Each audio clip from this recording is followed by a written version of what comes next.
अस्सलामुअलैकुम viewers, welcome back to my YouTube channel daily tips with अस्मा।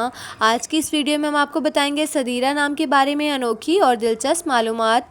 सदीरा नाम का शुमार लड़कियों के नामों में होता है। सदीरा एक इस्लामी नाम है। सदीरा नाम की इब्तिदाई तारीख़ अरबी ज़बान से निकलती है। सदीरा नाम के अफराद के लिए खुशकिस्मत नंबर 2 माना जाता है। माहिरीन के मुताबिक सदीरा नाम की लड़कियां बहुत मिलनसार होती हैं। सदीरा नाम का मतलब है आलीशान महल। सदीरा नाम की लड़कियों के लिए खुशकिस्मत दिनों में जुम्मा और हफ्ते का दिन शामिल है। सदीरा नाम के अफराद के लिए मुआफिक रंगों में नीला, बनफशी और काला रंग शामिल है। सदीरा नाम के अफराद के लिए मुआफिक पत्थरों में नीलम पत्थर शामिल है। खुशकिस्मती वाली धातों में हिंसों के हिसाब से लोहा शामिल है। सो फ्रेंड्स, अगर आप अपने नाम का मतलब जानना चाहते हैं तो कमेंट बॉक्स में अपना नाम लिखें।